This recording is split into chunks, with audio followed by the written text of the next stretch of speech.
우리 시간이 되었으므로 8월 20일 주일 예배 주님 앞에 드리도록 하겠습니다. 찬송가 492장 나의 영원하신 기여 함께 찬양 드리겠습니다.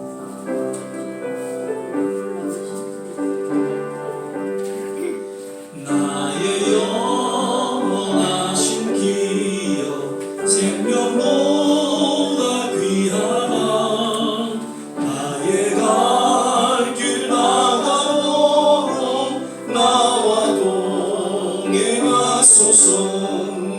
주께로 가까이 주께로 가오니 나의 갈 길 나가도록 나와 동행하소서 세상 무비 아리랑과 모든 명예 버리고 험한 길을 가는 동안 나와 동행하소서 주께로 가까이 주께로 가오니 나의 갈 길 나가도록 나와 동행하소서 모든 골짜 지나가며 험한 바다 건너서 천국문에 이르도록 나와 동행하소서 주께로 가까이 주께로 가오니 나의 갈 길 나가도록 나와 동행하소서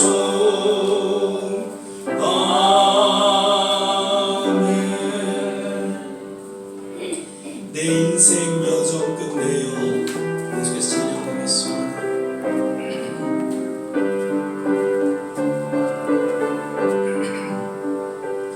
내 인생 여정 끝내요 강 건너 이를 때 하늘 문 향해 나가리 예수 인도하셨네 매일 발걸음마다 예수 인도하셨네 나의 무거운 죄짐을 모두 벗고 하는 날 예수 인도하셨네 이같이 바뀔 인생을 더덕이면서 갈 때에 시험과 환난 많으나 예수 인도하셨네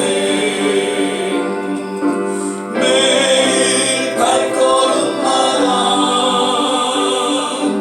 예수 인도하셨네 나의 무거운 죄짐을 모두 벗고 가는 날 예수 인도하셨네 내 밟은 발걸음마다 주 예수 보살피시사 승리에게 가부르며 주를 찬송하리라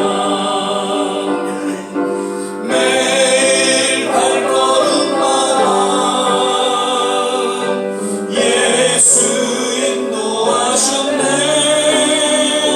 나의 무거운 죄짐을 모두 벗고 가는 날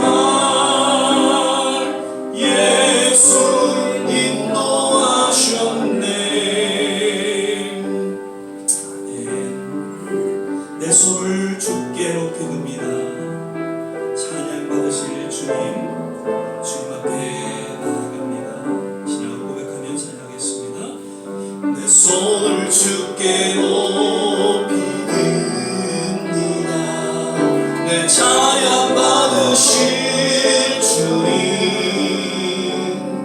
내 마음을 주께 활짝 엽니다. 내 찬양 받으실 주님, 슬픔 대신 일하기 제 대신 와가는 근심 대신 찬송의 옷을 주. 우리 다같이 일어나서 찬양하겠습니다. 내 손을 주께 높이 듭니다. 내 찬양 받으실 주님, 내 마음을 주께 활짝 엽니다. 내 찬양 받으실 주님,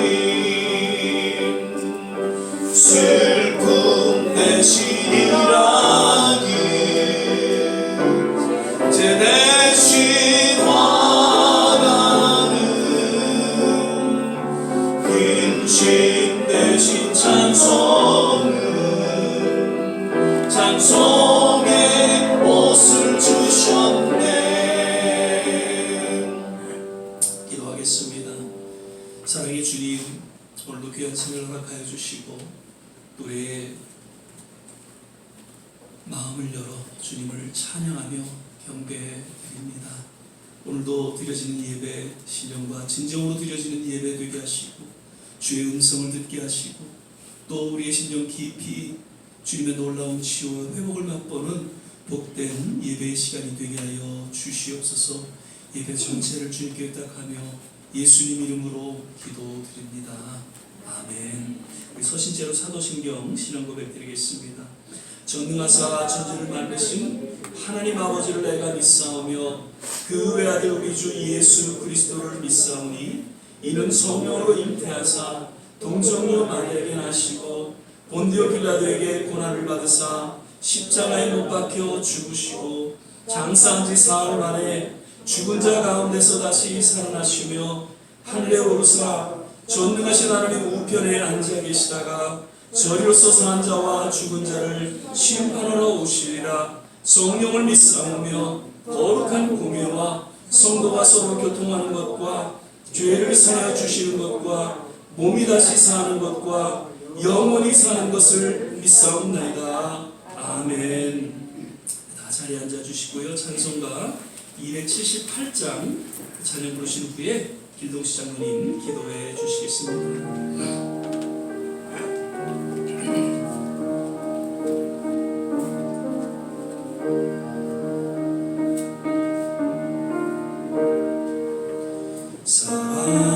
사랑하는 주님 앞에 영제자매 앉아기에 그 시름에 생각하여 즐거운 찬송 부르네.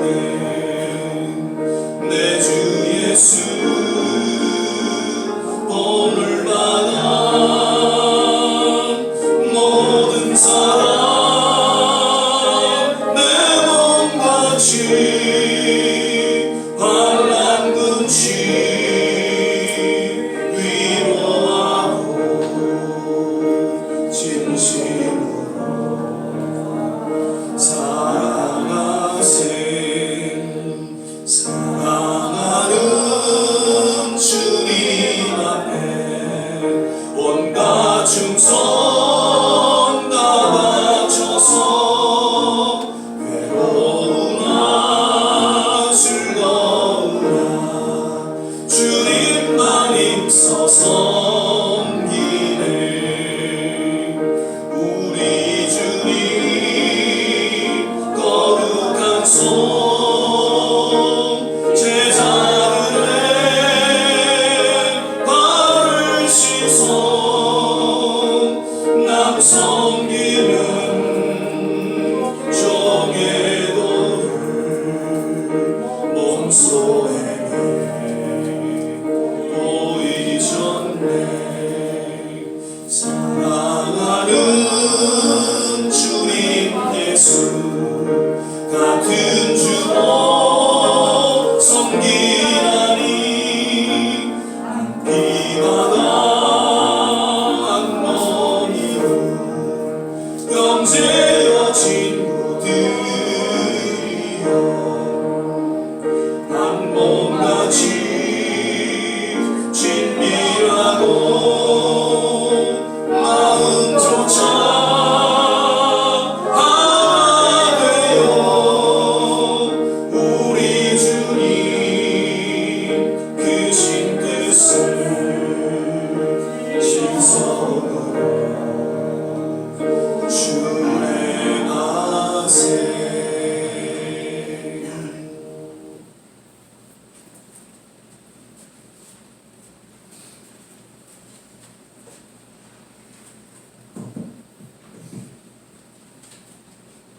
함께 기도드리시겠습니다.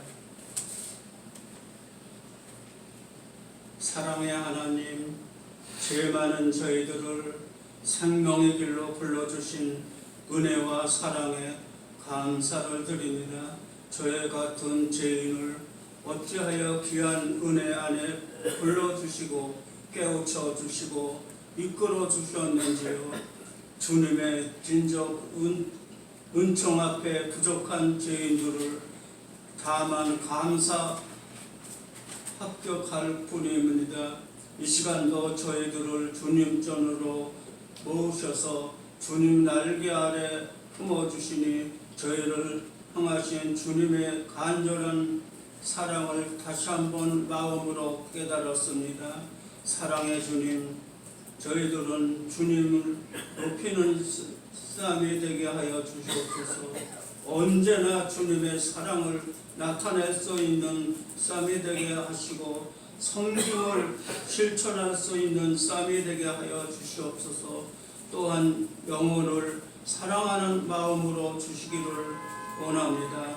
겨우 자신의 신앙만을 가지기 위하여 주님의 값싼 은혜를 강구하여 성전을 찾는 자가 되지 않게 하시고 자신의 온 몸을 던지면서도까지 영혼에 대한 사랑을 보여주셨던 주님을 본받아 영혼을 주님 앞으로 인도하여 마음을 쏟을 수 있는 저의 모두가 되게 하여 주시옵소서.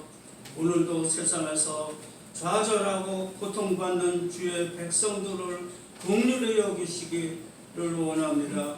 캄캄한 인생의 발길에서 야곱에 찾아오신 주님께서 오늘도 주의 백성들에게 찾아오신 새 마음과 용기와 확신을 주시옵소서. 오늘도 지치고 상한 영혼들을 주님께 나왔더라도 주님께서 저의 영혼을 어루만지시고 치유하여 주실 것을 믿습니다. 주님, 오늘도 너무 비어 있는 예배의 자리가 안타까움을 해줍니다. 저희들은 영적 사람으로 세우시기를 위하여 진리의 터를 허락하여 주셨사오니 하나님의 자녀로 택함을 받은 자들이 교회를 사랑할 수 있게 하시고 이날만큼이라도 사탄에게 내어주는 어리석음을 범하지 않게 하옵소서. 말씀을 들고 단위에 서신 목사님을 기억하시고 능력에 함께 하셔서 놀라우신 말씀을 증거하실 수 있게 하옵소서. 예배 시종을 주님께 의탁하오며 예수 그리스도의 이름으로 기도 올렸옵나이다. 아멘.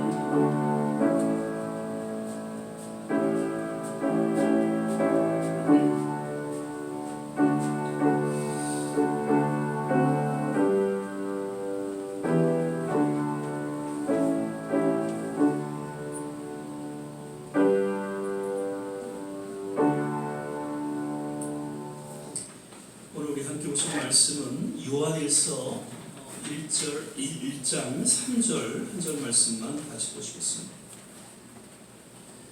요한일서 1장 3절 말씀입니다. 제가 진 성경 신약성경 386면 전후에 있습니다. 요한일서 1장 3절 한 절 말씀만 같이 찾으셨으면 함께 교독하겠습니다.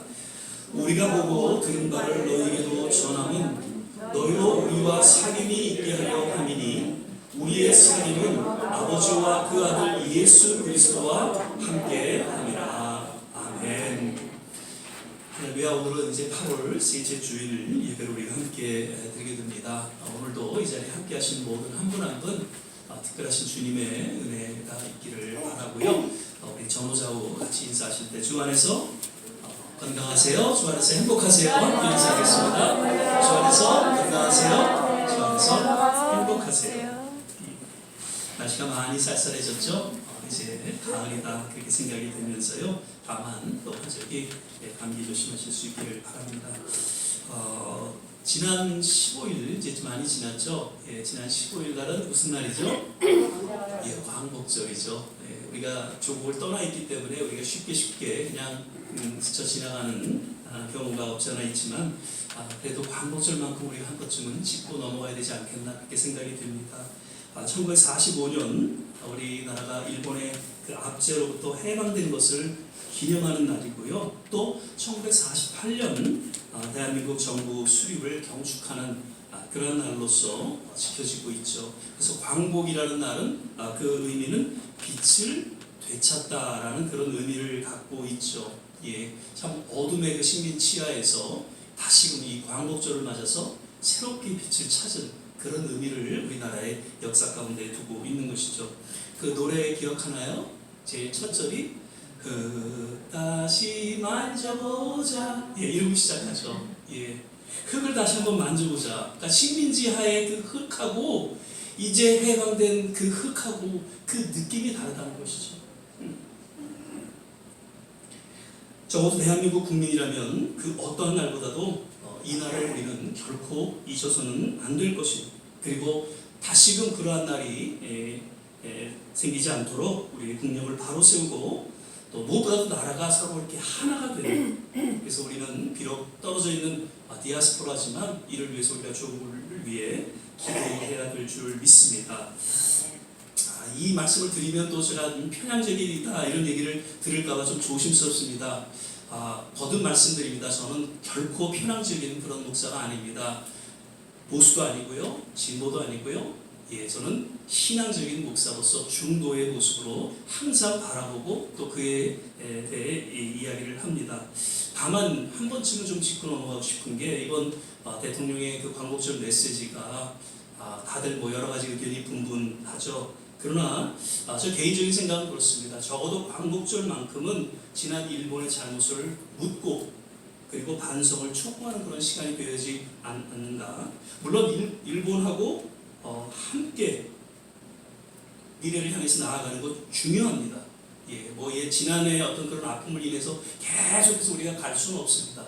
그러나 적어도 이날만큼은 그 식민 치하에 그 우리 민족이 어떻게 고통을 받고 어떤 아픔이 있었는가를 우리는 분명히 짚고 그리고 그거에 대한 반성과 정말 회개를 우리가 촉구하는 그런 시간이 되어야 한다는 것이죠. 안타까운 것은요, 우리는 계속 일본과 함께 가려 하지만 일본의 행동은 결코 우리와 함께하려 하지 않는 것 같습니다. 광복절날 총리를 위시로 해서 정치인들은 신사참배를 하는 그런 모습을 보여주었죠. 여러분, 신사참배가 어떤 의미가 있는지 아세요? 그런 이야기를 해요. 하나는 2차 대전을 실패로 끝난 것에 대해서 안타까움을 갖고 있다는 것이죠. 수백만의 그 사람을 죽게 하고 그 상처를 줬음에도 불구하고 그거에 대한 어떤 반성이 있는 것이 아니라 그것에 대해서 실패한 것에 대해서 안타깝게 생각한다는 것이죠. 그리고 가서 거기서 그 범죄자들을 향해서 묵상하고 추모한다는 것입니다. 그러면서 또한 마음을 갖는 것은 언젠가는 비록 2차 대전 때는 우리가 실패했지만 언젠가는 다시금 우리가 국력을 키워서 이 아시아 대륙을 침략할 것이다라는 그 다짐을 갖는 그런 시간으로 신사참배를 한다고 합니다. 그래서 그냥 신사참배하는 것 그런가 보다 생각할 수 있겠지만 결코 그렇지 않다는 것이죠. 그것이 우리에게는 상처로 계속되어진다는 것을 우리는 다시 한번 그래서 그 홀로코스트에 보면은 그 이스라엘 그 박물관에 보면은 용서는 하되 어떻게 해요? 잊지는 말자라고 이야기하고 있죠. 독일은 수없이 반성을 했습니다. 폴란드에 가서 무릎 꿇고 총리가 울면서 반성을 하는 그런 모습들이 보였고요. 그리고 경제적으로 그 모든 피해자 국가들에게 얼마나 지원을 했는지 모릅니다. 그래서 용서를 하되 잊지는 말자라는 이야기가 이런 배경 속에서 나온 이야기죠. 참된 용서는 참된 반성이 있을 때 가능한 것이죠. 전혀 반성과 회개도 없는 그러한 민족을 어떻게 우리가 계속해서 용서할 수 있겠는가 하는 그런 의문을 우리는 가질 수가 있는 것이죠. 그저 무조건 용서하고 함께 가는 것이 바른 것인가? 죄송합니다. 아마도 친일 그런 행적을 한 사람들은 용서를 넘어서 저들을 존경하는 그런 모습들을 아직도 보여주고 있습니다. 왜냐하면요, 그 친일 행적을 통해서 저들은 부자가 됐어요. 친일 행적을 통해서 저들은 지도자가 되었어요. 그 친일 행적을 통해서 나름 지성인으로서 인정을 받는 그런 사람들이 됐어요. 그래서 아직도 일본에 대해 그런 아픔과 상처보다는 오히려 저들을 오히려 지지하고 옹호하는 그런 새로운 친일의 모습을 보여주고 있다는 것이죠. 이것이 정말 우리 모두에게, 젊은이들에게, 미래를 짊어질 청년들에게 아픔으로 다가오고 있다는 것입니다. 그 젊은이들의 그 SNS에 이런 이야기가 있습니다. 이게 제 얘기가 아닙니다. 젊은이들이 SNS에서 있는 그런 이야기인데 그런 이야기를 해요. 저도 이제 조금 있으면 노인으로서 이제 그 단열에 들어가게 되는데, 노인들이 없어야 한국의 미래가 산다라는 이야기를 하고 있어요. 왜냐면요, 지금 노인들이 많아지고 있잖아요. 젊은이들은 점점 줄어들고 있어요. 출산율이 지금 세계 최저입니다. 그래서 경제학자는 그런 얘기를 해요. 우리 한국을 보면서 앞으로 50년 후에는 우리 한국이 후진국으로 전락할 것이다라고 예측을 해요. 왜냐하면 일할 사람이 없다는 것이죠. 결혼을 하고 아기를 낳고, 그래서 그 인구가 이어져 나가야 뭔가 생산을 하고 그렇게 발전해 나갈 수 있는데, 점점 노인들은 많아지고 젊은이들은 애를 안 낳고, 그래서 인구가 감소되는 그런 모습으로 인해서 후진국으로 전락하게 된다는 그런 이야기를 우리가 듣게 되는데, 이것은 그저 지나치는 얘기가 아니라 정말 우리나라의 심각한 앞으로의 문제라는 것을 보게 되는 것이죠. 그렇다고 어르신들 빨리 돌아가시라고 그렇게 우리가 생각하는 건 아니고요. 어르신들도 우리가 왜냐하면 우리 역사가 있기에는 어르신들이 있었기에 가능한 거거든요. 그래서 그 어르신들을 우리는 잘 모셔야 돼요. 다만 젊은 세대를 위해서 우리가 정말 준비할 수 있는 그러한 균형이 필요하다는 것이죠. 그래서 모든 초점이 어르신들에게 맞춰지면 젊은 세대는 미래가 없다라는 그 젊은이들의 이야기를 우리는 되새겨 들어야 한다는 것이죠. 아무튼 우리 조국을 떠나 있지만 이런 조국의 지금 안타까운 모습들을 바라보면서 정말 조국이 제대로 잘 가고 있는가. 일제 시대에 그 세 부류의 목사들이 있었다고 해요. 하나는 어쩔 수 없이 그 천황에게 절을 하고, 그 다음에 일본의 그 맛에 맞게 목회를 하는 목사들이 없잖아 있었죠. 그리고 두 번째로는 침묵하는 목사들이에요. 괜히 한마디 했다가 내가 또 끌려가서 고문당하면 어떨까. 그냥 그래서 성경 이야기만 하자 그러고 침묵하고, 지금 세상에 지금 일제 식민지 하에 그 아픔과 고통과 눈물을 뒤로 한 채 그저 묵묵히 침묵하는 목사들이 있었다고 해요. 그리고 세 번째 목사는 지금 주어진 그 상황 속에서 성경을 토대로 해서 바른 메시지를 전하고, 때로는 고문도 당하고 또 순교하기까지 이르는 그런 세 부류의 목사들이 없잖아 있었다는 것이죠. 오늘날은 어떨까요? 물론 오늘날은 그 일제시대와는 다르겠죠. 주어진 상황이 다른 상황이지만, 그럼에도 불구하고 이러한 모습으로 또 우리 목회자들이 있지 않는가 이렇게 저는 생각을 하게 됩니다. 너무 보수적이고 너무 진보적인 어떤 이런 것에 치우쳐 있는 그런 모습들, 이것은 목사들이 지향해야 되죠. 그러나 침묵해서는 안 된다고 생각이 되어집니다. 잘못한 것은 잘못했다라고 이야기할 수 있어야 되는 것이죠. 그 얘기를 한번 잘못했다고 해서 무슨 편향적이다라고 이렇게 이야기를 듣는 것이 두려워서 가만히 있는다면 정말 목사는 아무 이야기도 못한다는 것이죠. 지금 이 뉴욕 교회를 보면요, 대부분이 지금 뉴욕 교역을 이끌어가는 모든 분들이 다 보수적인 목사님들이에요. 그리고 암암리에 또 진보적인 목사님들도 없지 않아 있어서 서로 대립하고 분열하는 그런 모습들이 보여져요. 그래서 저 같은 목사들은 그냥 뒤에서 그냥 침묵하고 없지 않아 있는 것이죠. 그래서 어떤 모임에도 잘 나가지 않습니다. 왜냐하면 한국의 정광훈 목사님, 다들 뭐 들어서 아시겠죠. 그분은 사실 한국 교단에서 지금 이단으로 그렇게 판명이 된 분이에요. 근데 그럼에도 불구하고 여기 교역에서는 그분을 모셔다가 같이 강의도 듣고 이제 이렇게 하시는데, 사실 엄밀히 말하자면 신앙적으로는 잘못된 것이죠.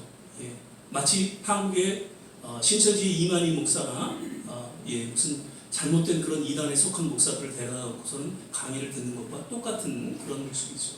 물론 보수적인 측면에서는 어떤 정치적인 어떤 그런 이야기들을 듣는다는 것은 오케이. 예. 왜? 저는 보수, 진보 다 존경합니다. 나름대로의 입장이 있고 나름대로의 사상이 있는 것이기 때문에 그것이 잘못됐다고 이야기하지 싶지는 않습니다. 다만 신앙적으로 볼 때 잘못된 것은 잘못됐다라고 분명히 얘기를 할 수 있어야 되죠. 그래서 제가 정광훈 목사 집회 같은데 가지 말라고 얘기하는 것은 신앙적으로는 잘못됐기 때문에, 목사는 그래도 중도를 지킬 수 있어야 돼요. 어느 보수에 치우쳐서 그렇게 한쪽으로 그렇게 이야기를 해서는 그것은 옳지 않다라고 생각하고, 저는 언제까지 제가 목회를 할지 모르지만 항상 이 중도의 입장에서 이야기를 하고 조국을 바라보더라도, 그래서 보수 있는 분들이 보수의 입장에서 얘기를 안 한다고 편향됐다, 잘못됐다 그렇게 생각하지 않으셨으면 좋겠습니다. 저는 보수도 아니고 진보도 아니고 오직 신앙파로 받아들여 주시면 좋겠고요. 하여튼 한국에 지금 여러 가지 그런 문제 없잖아. 우리 모르고 지나가서는 안 되고요.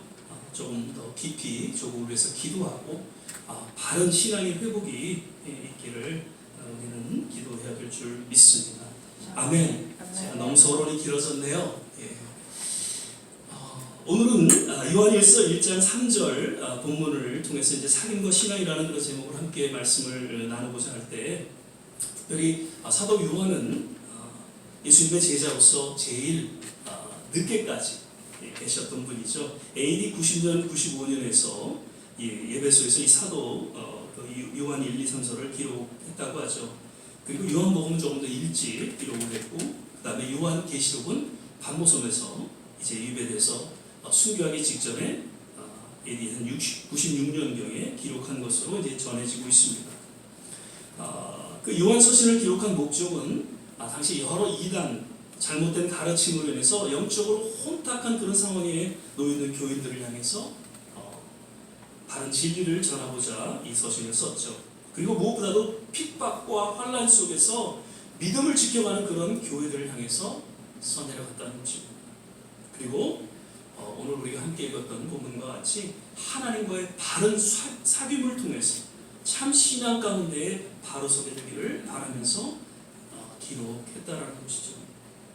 사귐이라는 단어, 헬라어로 코이노니아라는 단어입니다. 그것은 교제, 만남. 그래서 영어 NIV 성경에 보면 fellowship이라고 이렇게 해석되어져 있습니다. 즉 참 신앙이라는 것은 하나님과의 사귐을 통해서 주어지고, 하나님과의 사귐 자체가 참 신앙의 본질이라는 것이죠.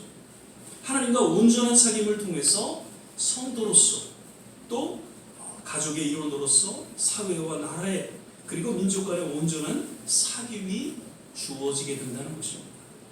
즉 이런 성도와 가족, 사회, 나라, 민족 간의 온전한 사귐이 주어지지 않는, 오히려 분열되는 그런 근본적인 이유가 있다면 그것은 하나님과의 사귐이 결여되어 있기 때문이다라고 말씀드릴 수가 있는 것이죠. 특별히 이 시간에 하나님과의 그 사귐, 그 만남이 회복되어짐으로 말미암아서 가족은 물론 모든 우리 사귐, 그 모든 교제가 회복되어지기를 바랍니다. 특별히 우리 조국 대한민국이 이런 진보 보수 이런 사상을 넘어서 정말 하나가 되기를 간절히 바랍니다.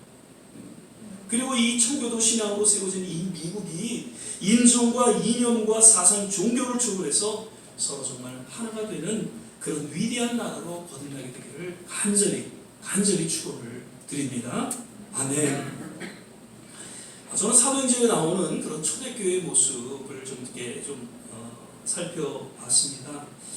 특별히 이제 그 헬라어 원어로서 그 초대교회의 모습을 한 4가지로 소개해주는 그런 모습으로 정리할 수가 있는데, 이런 모습은 진짜 오늘날 하나님의 거룩한 참 교회로서의 모습이기도 합니다. 그래서 초대교회로 돌아가자라는 이야기는 아마도 이 4가지 모습으로 돌아가자라는 그런 의미를 담고 있다, 그렇게 생각이 되어집니다. 첫째는 헬라어로 케리그마라는 단어입니다. 케리그마, 이것은 하나님의 말씀 선포, 설교라는 것을 의미하고 있는 그런 헬라어 단어죠.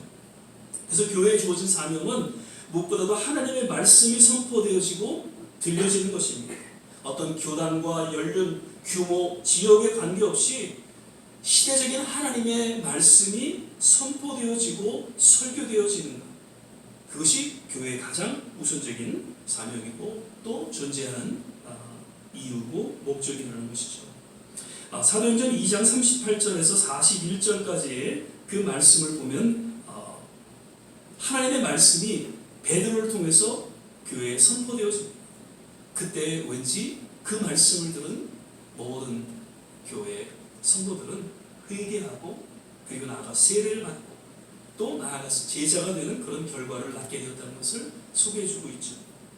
이는 시대를 초월해서 그 주어진 상황이 어떠하든지 하나님의 말씀이 선포되어지는 가운데에 회개의 역사가 일어나고 그리고 헌신의 역사가 일어나고 놀라운 치유와 회복의 역사가 일어나는 그러한 일들이 케리그마, 말씀을 통해서 주어져야 한다는 것이죠. 사실 예전에는 한국교회가 막 부흥하고 그랬을 때는 정말 예배 중에 막 울고 회개하고 기도하고 부르짖고 여러 가지 그러한 일들이 예배 중에 있었죠.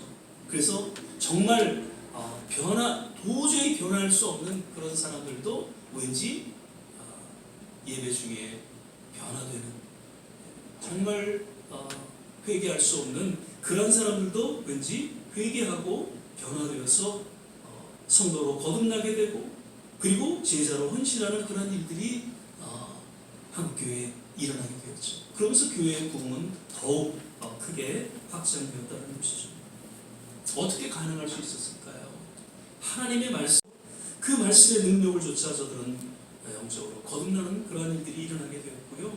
그리고 그 가운데 속에서 왠지 숨겨진 그런 상처들, 그런 부분들이 잘 치유되고 회복되는 가운데 속에서 저들은 아름다운 하나님의 성도로, 제자로 또한 변화될 수 있었다는 것이죠.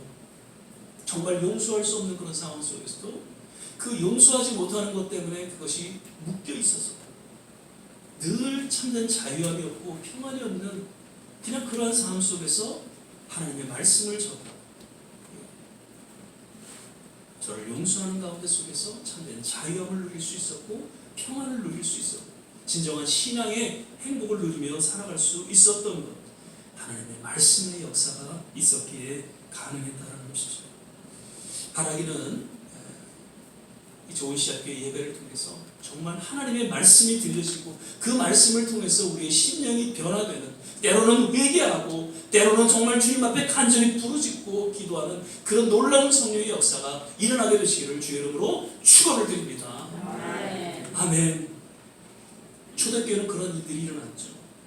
그리고 두 번째로는 디다케라는 단어입니다. 이것은 교육, 가르치다라는 그런 의미를 가진 단어이죠. 그래서 즉 교회는 가르치고 훈련하는 곳이죠. 그래서 한자로 교회 교자가 무슨 교자예요? 가르칠 교자죠.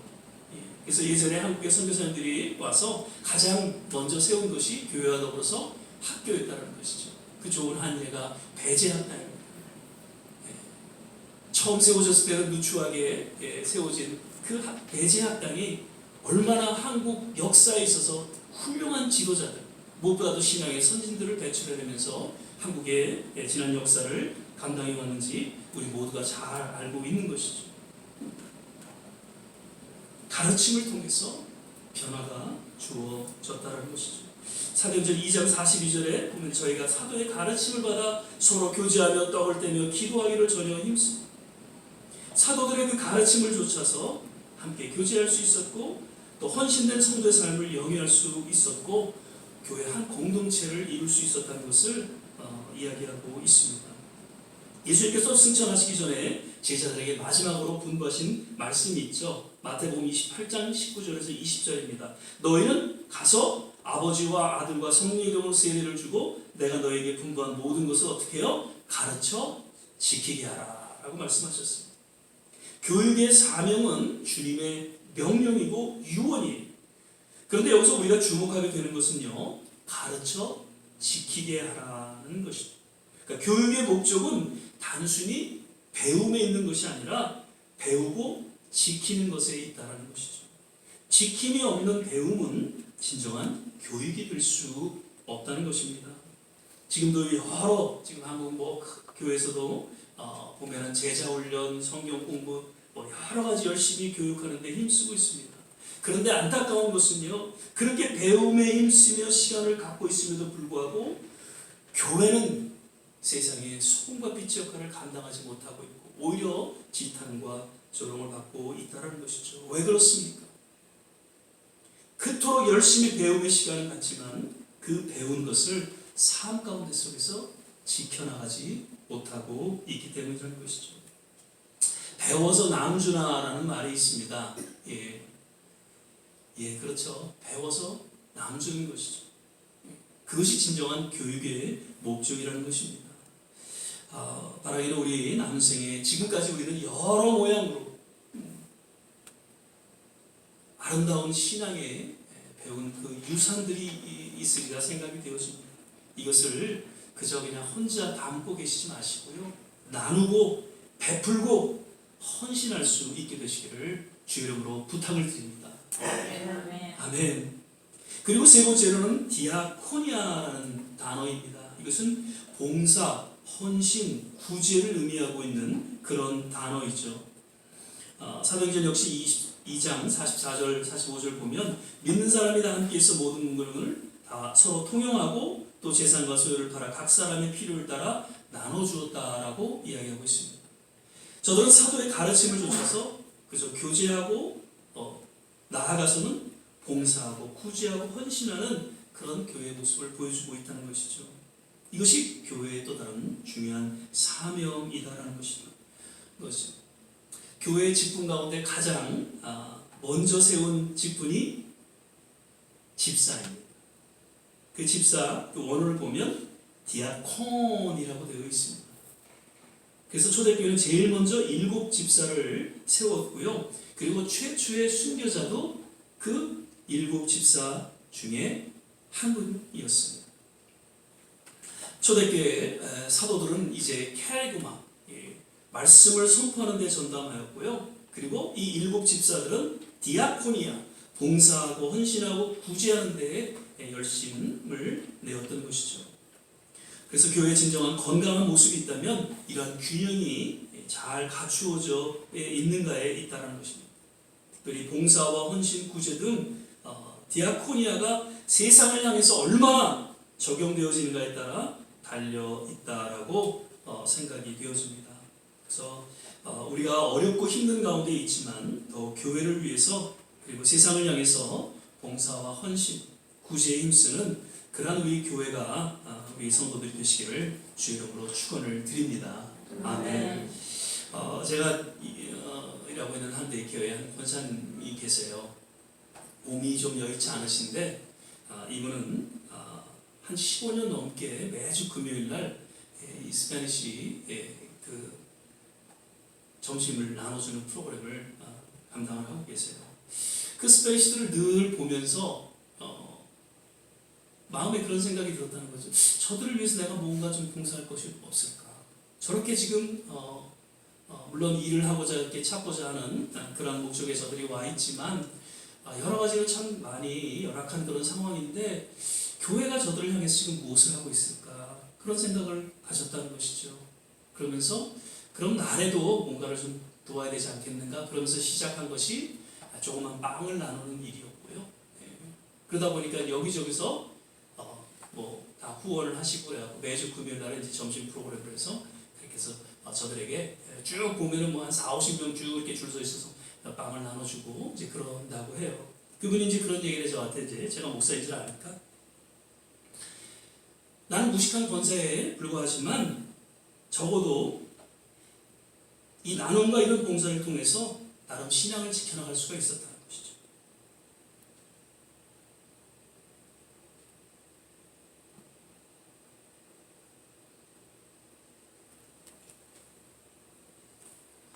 제가 그 간증을 듣고 참 목사로서 부끄럽게 생각하고 우리도 언제 이러한 일들을 우리가 감당할 수 있어야 되지 않겠는가.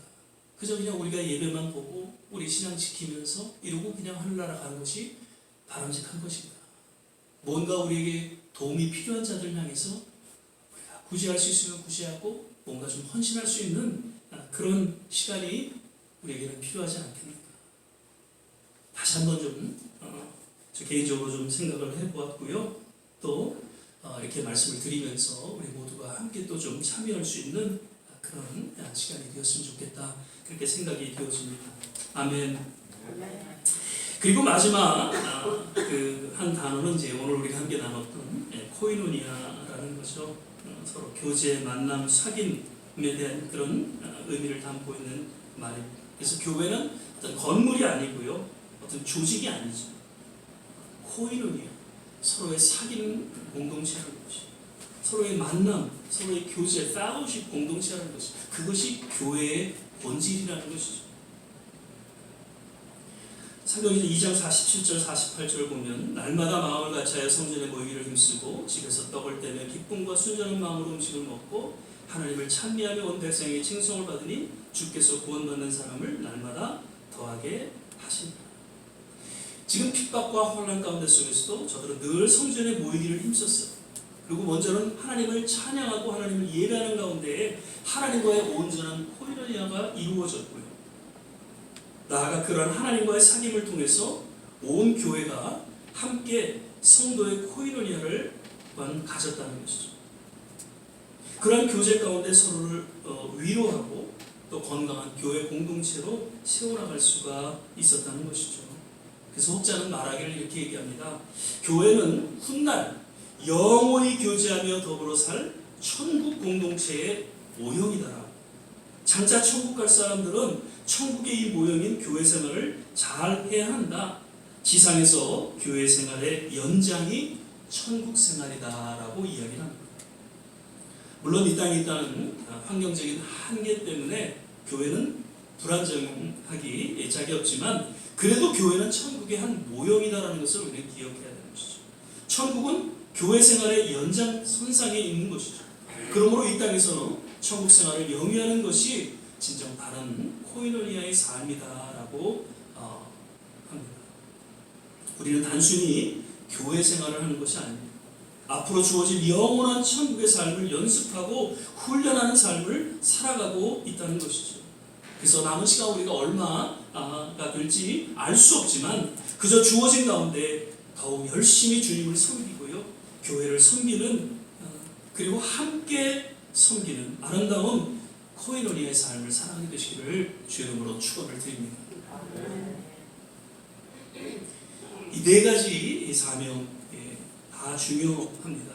그러나 그 중에서 더 중요한 것은 코이노니아, 하나님과의 사귐, 만남, 우리 서로 간의 성도의 사귐 만남이 더 중요하다는 것을 다시 한번 말씀드리면서 말씀을 맺고자 합니다. 오늘 우리가 함께 읽었던 본문 내용을 보면 사도 요한이 그 교회를 향해서 모든 성도들을 향해서 간절히 원했던 하나의 단어가 있다면 그것은 사귐이라는 것이죠. 힘들고 어렵고 수많은 핍박과 환난 가운데 속에서도 결코 잊지 말아야 할 것은 하나님과의 사귐이라는 것이죠. 하나님을 예배하고 하나님을 찬양하고 하나님 앞에 기도하는 일에 힘쓸 것을 권고하면서, 그리고 그 어떠한 세상의 도전과 유혹 가운데 속에서도 이러한 하나님과의 사귐을 통해서 하나님의 거룩한 공동체, 교회를 잘 지켜나갈 수 있고, 또 성도 간의 이 아름다운 코인을 통해서 계속해서 세계를 향한 선교의 역사를 감당해 나가기를 원하셨다. 그 노사도의 마음이 그 한 절 말씀을 통해서 우리에게 전해지고 있다는 것이죠.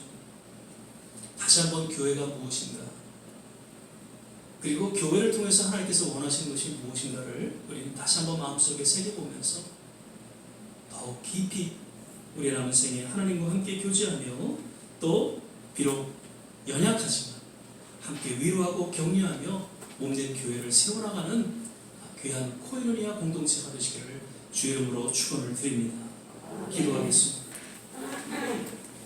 사랑의 주님, 오늘도 말씀을 통해서 다시 한번 우리의 신앙을 되돌아보게 하시고, 또 교회가 무엇인지, 교회를 통하여 하나님께서 원하시는 뜻이 무엇인지를 다시 한번 마음속에 새기면서, 정말 이제 앞으로 주어질 그 영원한 천국을 바라보면서 한 걸음 우리가 한 걸음 나아갈 때 천국 시민으로서의 온전한 사명과 그 삶을 살아가기에 부족함이 없는 하나님의 귀한 권속들 되게 하여 주시옵소서. 오늘도 우리에게 말씀하여 주심을 인하여 감사하고 예수님 이름으로 기도드립니다. 아멘.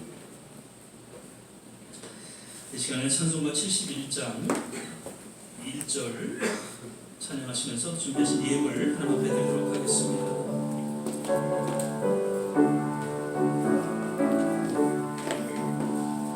내게 있는 모든 것을 아낌없이 바치네. 사랑하고 의지하여 주만 따라가겠네. 주께 드리네.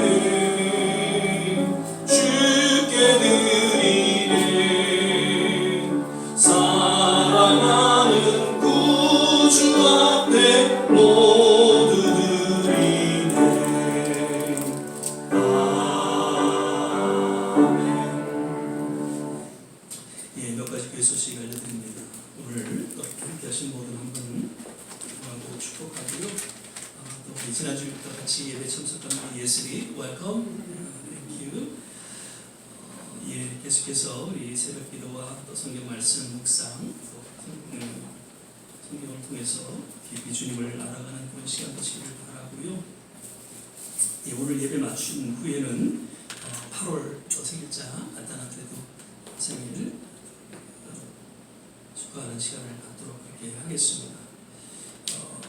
그리고 잠깐 지난번에 같이 말씀을 나눴던 내용 중에 한두 가지만 좀 오늘 결정을 해서 저희가 9월달에 교회 오픈하고 실행을 할 수 있도록 오늘 마지막 결정을 할 수 있도록 부탁을 드리고요.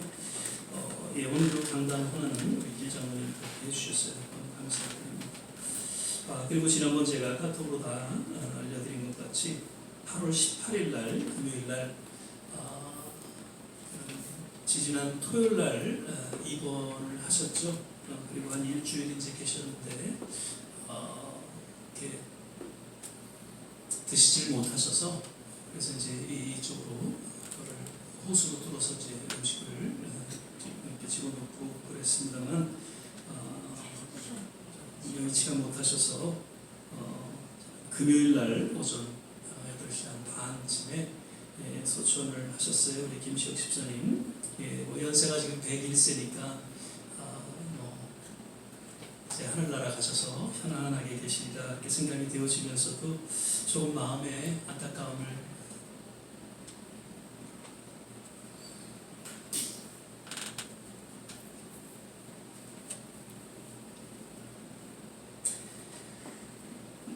조금 몸이 여의셨지만 그래도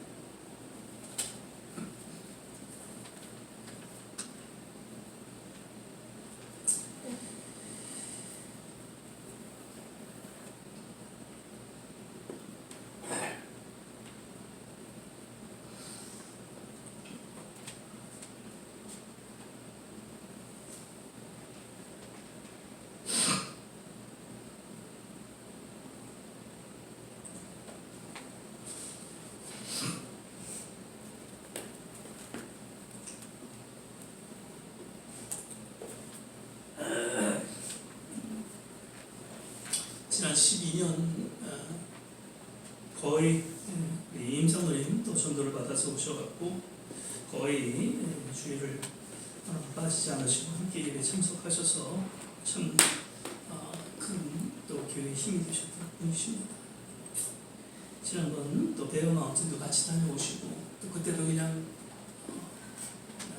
음식도 잘 드시고 그러셨는데 불과 이제 한두 주 만에 그렇게 되신 게 너무 안타깝고 또 왠지 마음에 죄송함도 있고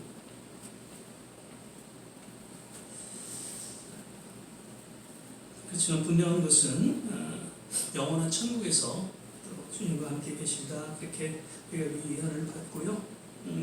잘 이렇게 믿음으로 우리가 드려야 될 것 같습니다. 그 발인 및 화장 예배는 가족들의 요청으로 인해서 8월 22일 날 화요일 날 올 소울스 세미터리 라과디아 그 공항 건너편에 있는 그 세미터리에서 그냥 가족장으로 이렇게 드리도록 했습니다. 그래서 제 아드님 부탁으로는 이제 그냥 목사만 와서 예배만 인도했으면 좋겠다는 그런 간절한 요청이 있어서 그냥 저희들은 같이 기도하고 간단한 그런 충분히 시간을 갖는 것으로 그렇게 대신하도록 하겠습니다. 그래서 또 잘 그 모든 일정이 마칠 수 있도록 기도해 주시고요.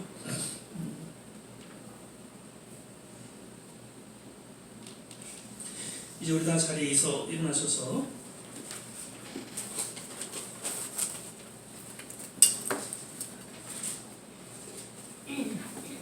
(102장) 1절 찬양 부르신 후에 같이 한번 합심해서 기도하고 축도로 예배를 마치도록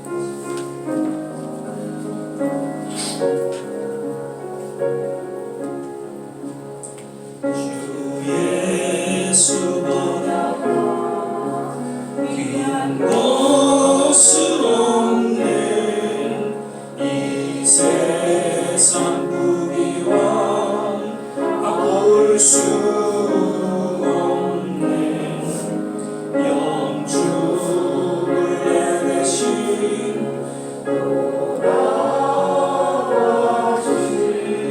그 놀라운 사랑 잊지 못해 세상 즐거움 다 버리고 세상 자랑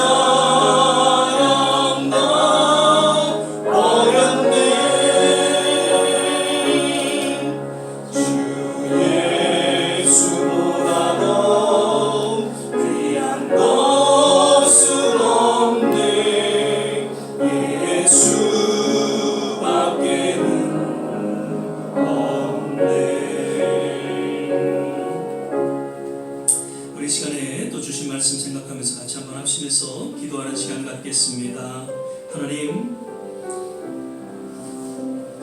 교회 공동체를 통해서 천국 생활을 우리가 하고 있다는 것을 기억하고 비록 세상은 점점 혼탁하고 어두워져가는 그러한 상황에 놓여 있지만 적어도 우리 교회만큼은 주님과 함께 더불어 세상의 소금과 빛의 역할을 감당할 수 있는 거룩한 교회로 하나님께서 기름 부어 주시고 축복하여 주시고 또 우리 모든 한 분 한 분 그 남은 생애가 정말 코인원이야 아름다운 섬김과 사귐의 그러한 모습으로 또 한 공동체를 이루게 하여 주시옵소서.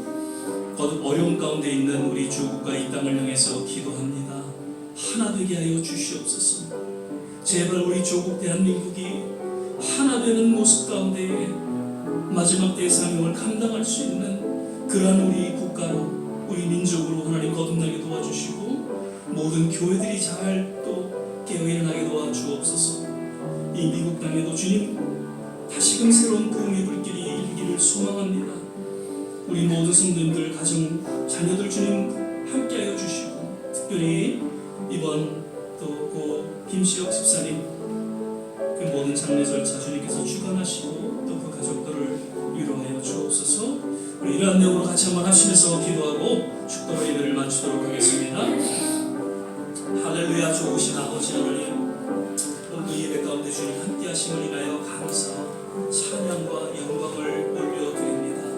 아버지 하나님, 오늘도 우리에게 말씀하신 그 말씀을 쫓아 주님과 더욱더 깊은 후회를 있게 하여 주시고, 또 우리 성도 간에 아름다운 사귐이 있게 하여 주셔서 용서하고 서로 격려하고 위로하고 서로 사랑하는 가운데 하나님 정말 영원한 천국에서 살아갈 그 아름다운 모형을 우리가 이곳에서 잘 갖고 나갈 수 있도록 주께서 붙잡아 주시고 함께하여 주시옵소서. 분열 가운데 놓여있는 우리 조국 대한민국을 위해서 기도합니다. 하나님, 주님께서 친히 주관하시고 손봐주시고 하나님 역사하여 주셔서 다시 우리 마지막 때에 주님 하나님 앞에 아름답게 쓰임받는 우리 조국 대한민국 되게 하여 주옵소서. 하나님, 이 미국 땅도 하나님 점점 추락해가고 어두워져 가고 있습니다. 주여, 어느 때니까 새로운 독립불길이 일어남으로 말미암아 마지막 때에 하나님 복음을 세계에 전하는 그런 하나님의 국가, 하나님의 민족으로서 이 땅을 사용하여 주시고 인도하여 주시옵소서. 우리 김고 김식 집사님, 하나님 이제 천국에 가셨습니다. 하나님께서 그 영혼을 받아주시고 모든 남은 가족들 위로하여 주시고 그 모든 장례 절차를 주님께서 주관하시고 인도하여 주시옵소서. 우리 모든 성도님들 남은 생에 하나님께서 붙잡아 주시고 주님 허락하시는 그날까지 맡겨진 사명 잘 감당하게 하시고 건강하게 또 주 안에서 행복한 그런 남은 생에 하나님께서 인도하여 주시고 자녀들을 축복하여 주시옵소서. 할렐루야. 하나님 감사합니다.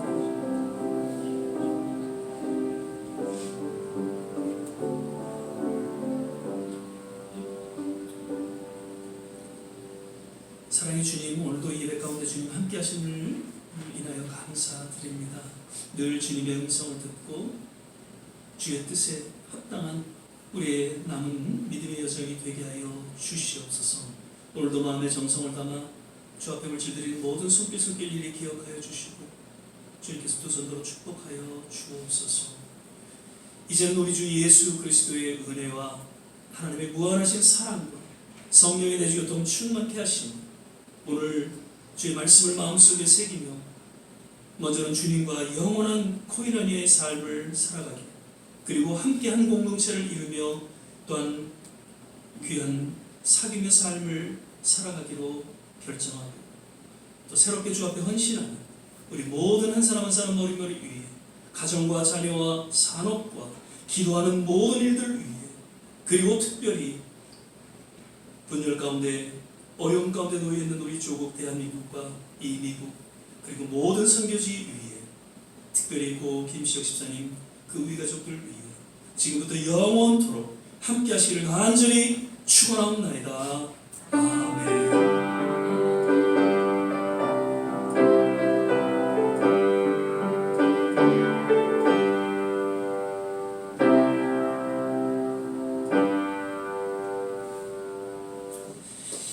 하나가